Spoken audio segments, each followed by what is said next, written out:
नमस्कार दोस्तों, मैं संजीव कुमार वर्मा, सह आचार्य एसपीसी गवर्नमेंट कॉलेज अजमेर से आप लोगों से मुखातिब हूँ। हम जैव भूगोल के अंतर्गत या बायोजोग्राफी के अंतर्गत कई पॉइंट्स के बारे में पूर्व की कक्षाओं में चर्चा कर चुके हैं। आज हम पादप वर्गीकरण के बारे में आगे पढ़ेंगे। जीव जगत को दो वर्गों में बांटा जा सकता है। पहला वनस्पति और दूसरा प्राणी। वनस्पति जगत अत्यंत विस्तृत है। समस्त प्राणियों के पोषण का आधार होने के कारण पादपों का अत्यधिक महत्व होता है। पौधे प्राथमिक उत्पादक होते हैं जो कि प्रत्यक्ष या परोक्ष रूप से स्थलीय एवं जलीय प्राणियों को आहार प्रदान करते हैं। स्वयं मानव भी इसमें सम्मिलित है। जीव मंडल के समस्त घटकों में पादप ही ऐसे हैं जो सौरिक ऊर्जा प्राप्त कर प्रकाश संश्लेषण की क्रिया से अपना आहार स्वयं निर्मित करते हैं। विभिन्न पोषण स्तर के जंतु सौरिक ऊर्जा को आहार श्रृंखला के माध्यम से अप्रत्यक्ष रूप से अर्थात पौधों से ही प्राप्त करते हैं। इस प्रकार पादप पारिस्थितिक तंत्र के जैविक एवं अजैविक घटकों के मध्य योजक या मध्यस्थ या मीडिएटर की भूमिका निभाते हैं। जीव मंडल में पौधों के महत्व को ध्यान में रखते हुए पादप भूगोल को भूगोल की एक स्वतंत्र शाखा के रूप में विकसित किया गया है, जिसे फाइटो ज्योग्राफी कहा जाता है।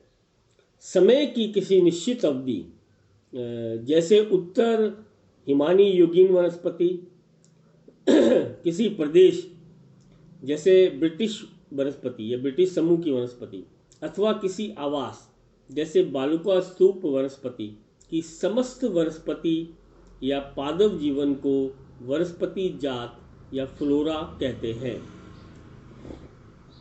पादप जगत की सबसे बड़ी विशेषता पादपों की विविधता है। विश्व के विभिन्न भागों में विविध आकार, प्रकार तथा विशेषता वाले पादप पाए जाते हैं। अब तक लगभग 3,50,000 प्रकार के पादपों की जानकारी हो चुकी है, जो कि कुल विश्व का अभी केवल 55 से लेकर 60% ही है, क्योंकि हम कई घने जंगलों में, कई गहरे जगहों पर अभी तक भी नहीं जा पाए हैं।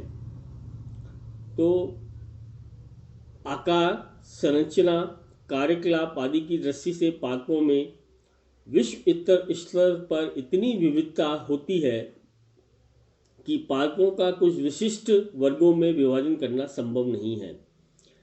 हम अब तक भी भूपृष्ठ के समस्त स्थलीय एवं जलीय पादपों की जानकारी प्राप्त नहीं कर सके हैं। सामान्य रूप से पादपों का वर्गीकरण उनकी आकार की विशेषताओं, पदानुक्रम, जीवन रूपों तथा पारिस्थितिकी विशेषताओं के आधार पर किया जाता है। हम आज जो पढ़ेंगे वो है आकार की या वर्गीकी वर्गीकरण, मॉर्फोलॉजिकल और टैक्सोनॉमिक क्लासिफिकेशन। पादपों का आकार की या वर्गीकी वर्गीकरण मोटे तौर पर उनकी आकृतिक विविधता, जैसे पुष्प, पत्ती, तना व जड़ों में पाई जाने वाली विभिन्नताओं तथा जनन क्रिया पर आधारित होता है। सर्वप्रथम गैस्पार्ड बोहिन, एक वैज्ञानिक थे, गैस्पार्ड बोहिन ने पादपों के वंश एवं जाति के नाम के आधार पर द्वितीयक पद्धति का प्रयोग 1623 में प्रकाशित पुस्तक पाइनेक्स में किया। इसी का अनुकरण करते हुए कैरोलस लीनियस, जिसे वर्गीकी का जनक या फादर ऑफ द टैक्सोनॉमी कहा जाता है, पौधों को 24 वर्गों में विभाजित किया। डार्विन की विकास की संकल्पना ने भी वर्गीकरणों को प्रभावित किया है। कालांतर में कुल कोटि, संवर्ग व वंश में विभक्त विधि का प्रयोग हुआ, जो मूलतः बेथम व हुकर द्वारा, बेथम और हुकर एक वैज्ञानिक थे दोनों, जिनके द्वारा ये प्रस्तुत की गई थी। वर्तमान में बहुप्रचलित वर्गीकरण मूलतः आइकलर एक वैज्ञानिक थे जिन्होंने 1883 में ये वर्गीकरण प्रस्तुत किया, जो कि अभी तक मान्य है। इसके अंतर्गत पादपों में सबसे बड़े समूह को जगत किंगडम कहा गया, जगत को उपजगत सब किंगडम में बांटा गया, सब किंगडम को प्रभाग या डिवीजन में बांटा गया, प्रभाग को फिर वर्ग या क्लास में बांटा गया, फिर क्लास को कोटि या ऑर्डर्स में बांटा गया, फिर ऑर्डर को कुल या फैमिली में बांटा गया, फिर फैमिली को वंश जीनस में बांटा गया, और फिर वंश को जाति में स्पीशीज में ही बांटा गया। इसे पदानुक्रम या सोपानिक वर्गीकरण या मॉर्फोलॉजिकल हायरार्की क्लासिफिकेशन भी कहते हैं। इसमें कार्यात्मक प्रारूप, प्रजनन प्रक्रिया, ऊर्जा निर्माण आदि से संबंधित सर्वाधिक समानता वाले पादपों को एक पदानुक्रम इकाई में रखते हैं। पदानुक्रम में सबसे निचली इकाई जाति होती है। समान व्यवहार वाले एकाकी पौधों की संख्या को जनसंख्या तथा इसके समूह को जाति कहते हैं। लगभग समान विशेषताओं वाली कई जातियों के समूह को वंश कहते हैं। ये अगला उच्च पदानुक्रम बनता है। इसी तरह बढ़ते पदानुक्रम में कुल, कोटि, वर्ग, संघ तथा जगत आते हैं। सर्वोच्च पदानुक्रम पर पादप जगत आता है, जो समस्त वनस्पतियों को प्रदर्शित करता है। पदानुक्रम निम्न प्रकार से होता है: पादप जगत या प्लांट किंगडम, या हम अगर नीचे से चले तो पहले हम जाति लेते हैं, स्पीशीज, फिर वंश लेते हैं, जीनस, वंश के बाद फैमिली लेते हैं, कुल के बाद हम कोटि लेते हैं, ऑर्डर के बाद हम वर्ग में क्लासिफिकेशन करते हैं या क्लास में क्लासिफिकेशन करते हैं, फिर आता है संघ, फाइला, उसके बाद उपजगत, सब किंगडम, और लास्ट में या सबसे टॉप पर आता है प्लांट किंगडम या पादप जगत। इसे सूर्यमुखी पादप के उदाहरण से समझा जा सकता है, जिसकी जाति हेलियांथस एनस है, वंश हेलियांथस है, कुल है कॉम्पोजाइट, कोटि है जीनोम टिपाई, और वर्ग है डाइकोथाइलाइडोन, और संघ है एंजियोस्पर्म, उपजगत है फेनोगेमिया, और जगत है वेजिटेबल। प्रचलित आकार की वर्गीकरण की दृष्टि से पुष्प की उपस्थिति के आधार पर मोटे तौर पर पौधों को दो वृद्ध श्रेणियों में विभक्त किया जा सकता है। पहला कहलाता है अपुष्पी पादप और दूसरे कहलाते हैं पुष्पी पादप। अगर हम इसको आकार की वर्गीकरण को देखें तो हम ये देखते हैं कि वनस्पति जात को हमने अगर सब किंगडम में बांटा, और सब किंगडम को हम दो भागों में बांटते हैं। पहला है क्राइटोगेमिया और फिर है फेनरोगेमिया। क्राइटोगेमिया या अपुष्पी पादप, इसके हमने तीन भाग करे हैं अपुष्पी पादप के: थैलोफाइटा, ब्रायोफाइटा और टेरिडोफाइटा। फिर हमने थैलोफाइटा के भी चार भाग करे: शैवाल, कवक, बैक्टीरिया और लाइकेन। और ब्रायोफाइटा के हमने दो भाग करे: लीवरवर्ट्स और मॉजेस या मॉस।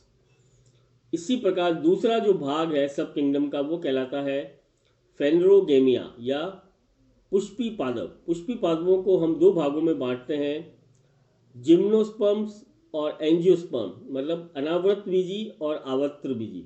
अनावृत बीजी को फिर हम दो भागों में बांटते हैं: साइकेड्स और कॉनिफर्स। और आवृत बीजी या एंजियोस्पर्म्स को हम दो भागों में बांटते हैं: मोनोसाइटोलेडोन्स और डाइकोसाइटोलेडोन्स, या एक बीज पत्री या द्विबीजपत्री। अब हम एक एक करके इनको लेंगे।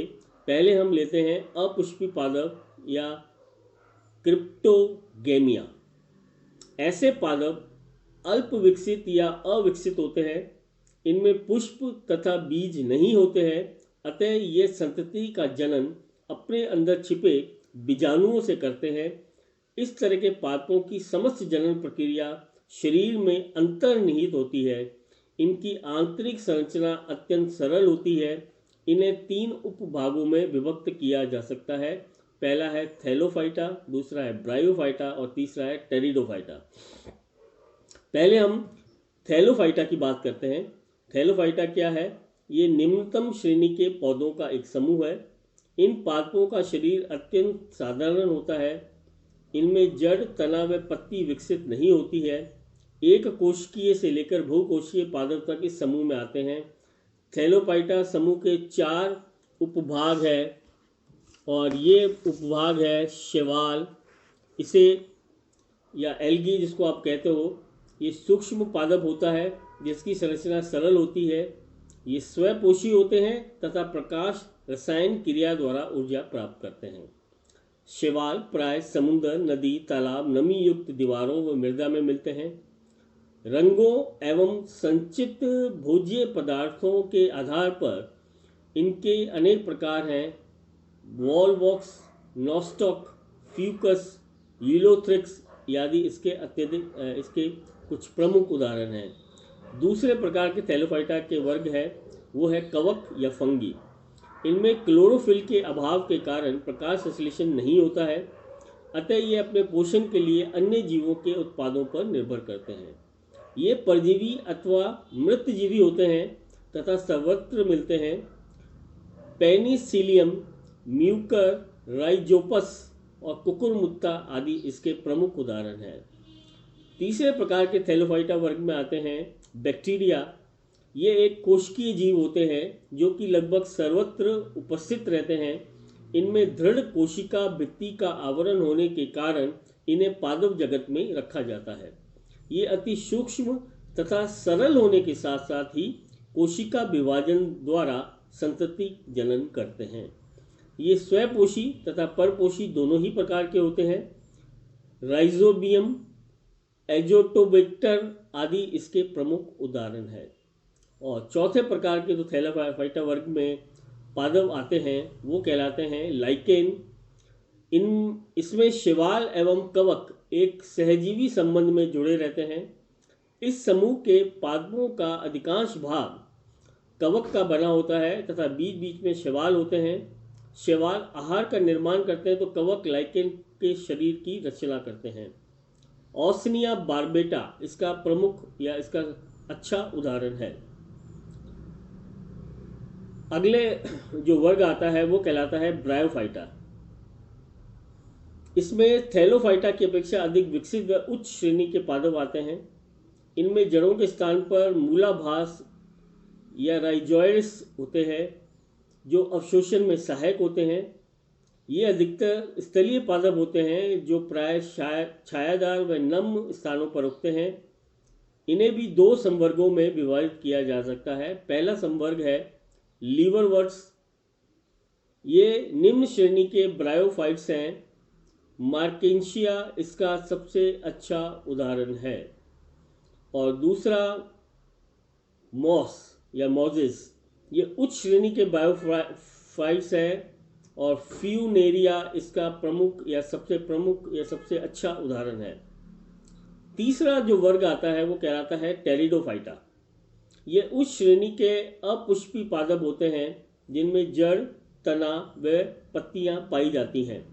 यद्यपि ये संवहनीय पादप होते हैं किंतु इनमें संतति जनन उपर्युक्त असंवहनीय पादपों के समान ही होता है। इस संवर्ग के पादप प्राय शाकीय होते हैं तथा नम व छायादार स्थानों पर उगते हैं। फर्न, क्लब मॉस व हॉस्टिल इसके प्रमुख उदाहरण है। अगली प्रकार के जो पादप हैं, जो हमने सब किंगडम को 2 भागों में विभाजित किया था। पहले अपुष्पी पादप थे, ये जो आपने पढ़े अभी तक, और अब हम बात करते हैं पुष्पी पादपों की या फेनरोगेमिया और फ्लावरिंग प्लांट्स की। इस उपजगत में पादपों में पुष्प पाए जाते हैं तथा ये बीजों के द्वारा संतति जनन करते हैं।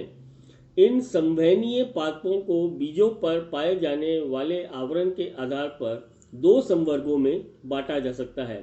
पहला है अनावृत बीजी या जिम्नोस्पर्म। इन पादपों में बीज किसी आवरण से ढका नहीं होता वरन खुला रहता है। ये अधिकतर काष्ठीय, ऊंचे तथा बहुवर्गीय या बहुवर्षीय वृक्ष होते हैं। उच्च पर्वतीय भागों व शीतोष्ण कटिबंध में उगने वाले समस्त शंक्वाकार या कोनदारी वृक्ष इसी श्रेणी में आते हैं।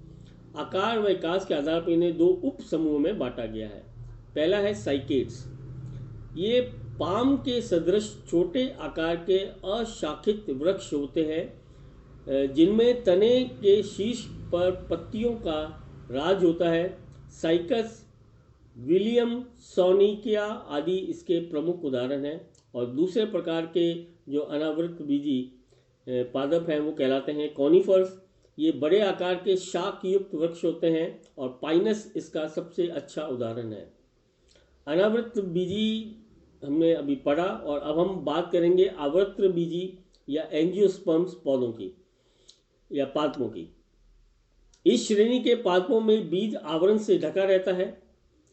ये सबसे उच्च श्रेणी के पादप है जिनमें अत्यधिक विविधता पाई जाती है। इनमें सुविकसित जड़, तना, पत्तियां तथा पुष्प भी पाए जाते हैं। पृथ्वी पर इनका विकास सबसे बाद में हुआ। ये सामान्यतः स्थल पर सर्वत्र पाए जाते हैं। इन्हें बीज के अंकुरण के समय बीजाणुओं की संख्या के आधार पर दो उप प्रकारों में विभक्त किया जाता है। पहला है मोनोसाइटोलेडॉन्स या एक बीजपत्री। इन पादपों में बीज का एक ही भाग होता है तथा अंकुरण के समय एक ही पत्ती निकलती है। गेहूं, चावल, मक्का आदि इसके प्रमुख उदाहरण हैं। और दूसरे हैं डाइकोटाइलॉडॉन्स या द्विबीजपत्री। इन पादपों के बीजों में अंकुरण के समय दो पत्तियां निकलती हैं। इनके बीज में दो भाग होते हैं। मटर, मूंग, आम आदि इसके प्रमुख उदाहरण हैं। तो बच्चों, आज हमने जो मॉर्फोलॉजिकल हायरार्की पदानुक्रम क्लासिफिकेशन पढ़ा और ये अगर आपको समझ में नहीं आया है तो हम इसको वापस रिवीजन के तौर पर अगली कक्षाओं में ले सकते हैं। आप हमसे कोई भी प्रश्न कर सकते हैं और कल हम इकोलॉजिकल क्लासिफिकेशन या पारिस्थितिकी वर्गीकरण के बारे में पढ़ेंगे पादपों के। धन्यवाद।